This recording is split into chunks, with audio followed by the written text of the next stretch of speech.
Hi, welcome to our YouTube channel. In this video we will discuss how Elon Musk will end world hunger with $6 billion. Before starting this video, make sure to hit that like button and subscribe to our channel to join our family. When United Nations World Food Programme Director David Beasley recently called for billionaires to help solve world hunger, Elon Musk took the bait, vowing to sell $6 billion in Tesla stock if Beasley could tweet exactly how the money would feed humanity. Predictably, the media and Twitterverse erupted mostly in protest.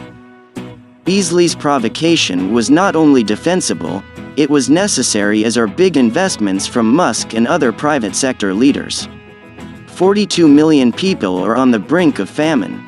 Musk could buy each of them a 43-cent meal per person per day, which over 365 days amounts to a cost of $6.6 billion. That intervention would hardly solve world hunger, but near term it would save many lives. What was lost in the ensuing social media fracas was the idea that investments in food security must extend well beyond emergency aid. In his recent comments at COP26, Beasley stressed the impact of climate change. Heat and drought, along with flooding, superstorms, invasive insects, shifting seasons and bacterial blights, are bearing down on farmers, who have also shouldered the stresses of the COVID-19 pandemic. All told, the number of undernourished people worldwide rose from 650 million people in 2020 to 810 million people today. WFP's chief economist, Arif Hussain, told me, a surge of 150 million in a year. I've embedded with World Food Programme personnel as they staved off famine in Ethiopia, and understand why this organization was awarded the Nobel Peace Prize last year. It helps populations survive food system collapse.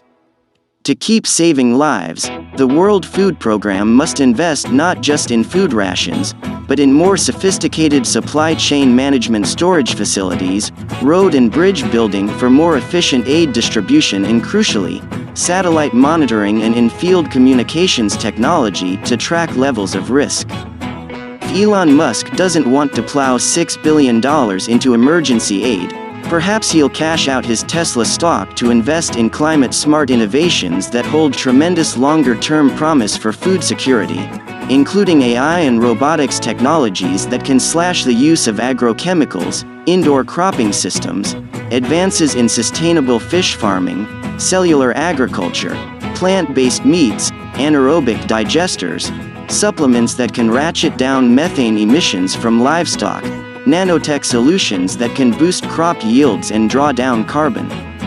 Investors also need to back natural climate solutions, including silvopasture and regenerative farming practices that can improve farmland's capacity for storing carbon. They should also fund growing private sector markets paying farmers to sequester carbon.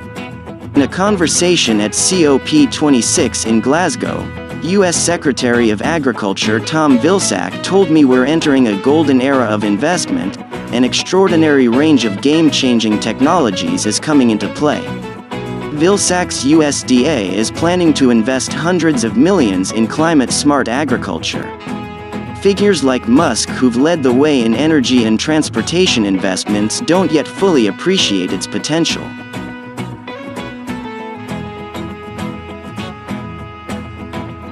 Musk should especially consider funding two areas that are as crucial to smallholder farmers as to large-scale agribusiness: smart seeds and a drought-proof water supply.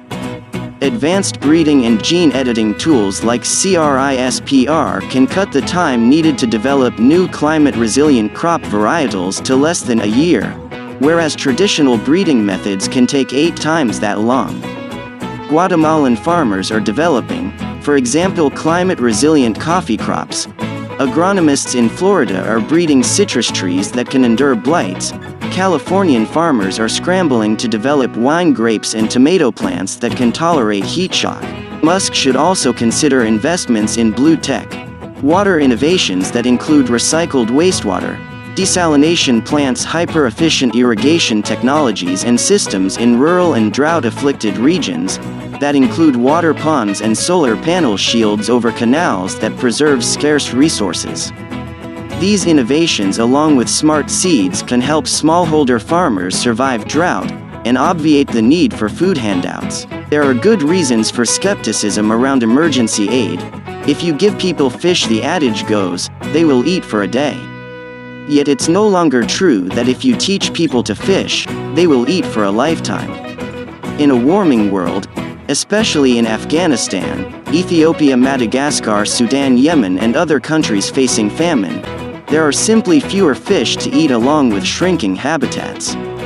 For the foreseeable future, indisputably we will need emergency measures. The International Panel on Climate Change has predicted that by mid-century, the world will reach a threshold of global warming beyond which current agricultural practices can no longer support large human civilizations.